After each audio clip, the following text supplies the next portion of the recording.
Hello' guys, তো কি খবৰ আপোনালোকৰ? আপোনাক সকলোকে মই এটি মিনি ভ্লগলৈ পুনৰবাৰ স্বাগতম জনাইছোঁ। আজি আমি গৈ আছোঁ আপোনাৰ ৰঙামাটি। যিহেতু আমাৰ ৰঙামাটিত ব্ৰইলাৰ আজি লোড হ'ব আৰু ইয়াৰ গোলাঘাট থানাৰ ৰোডেদি আমি হৈ গৈ আছোঁ। আৰু এয়া পুলিবৰ পাৰ হৈ দেখিব পাইছে ৰাস্তা কিমান বেয়া। আৰু এতিয়া বৰ্তমান আমি ফাৰ্ম পাইছোঁহি আৰু আমাৰ আগতে দুখন গাড়ী লোড হ'ব আৰু এখন আমাৰ গাড়ী।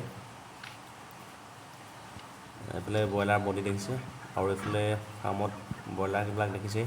আপোনালোকৰ এইফালে ব্ৰইলাৰ কিমান দেৰি থৈ আছে এবাৰ জনাব। এইফালে দেখিছে ব্ৰইলাৰ আমাৰ এতিয়া গাড়ীত লোড হ'ব আৰু এয়া দেখিছে আমাৰ গাড়ীত পূৰা ব্ৰইলাৰ ফুল লোড হৈ গ'ল। আৰু এতিয়া আমি যাম আপোনাৰ যোৰহাটত গৈ এয়া খালী কৰিমগৈ। চাই থাকক ভিডিঅ'টো স্কিপ নকৰাকৈ। ইয়াত দেখিছে ব্ৰইলাৰবিলাক কেনেকৈ ভৰোৱা হয়।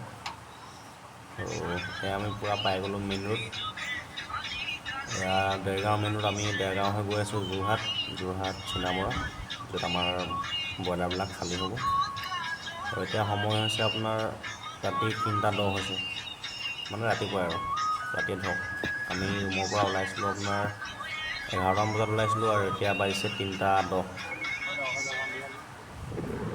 আৰু এইফালে দেখিছে লগৰজন পূৰা টোপনিত ক'ব নোৱাৰে। আৰু এনেকৈ আমি ৰাতি গাড়ী চলাই যাব লাগে। আৰু সেইকাৰণে মুখত কিবা শিখৰ তামোল যিহকে পাওঁ কিবা এটা খাই যাব লাগে, নহ'লে আৰু পূৰা আপোনাৰ ৰাতি টোপনি ধৰে ন। আৰু ফাইনেলি হাই ৰোডত আপোনালোকে লাইটবিলাক দেখিছে কি সুন্দৰ লাগিছে। কিন্তু বৰষুণ দি আছে অলপ অলপ। আৰু ৰাতিপুৱা আমি আহি পাই গ'লোহি ইয়াত যোৰহাট। আৰু মাল চালবিলাক খালী কৰি হৈ গ'ল। আজিলৈ ভিডিঅ'টো ইমানেই। Bye bye, thank U.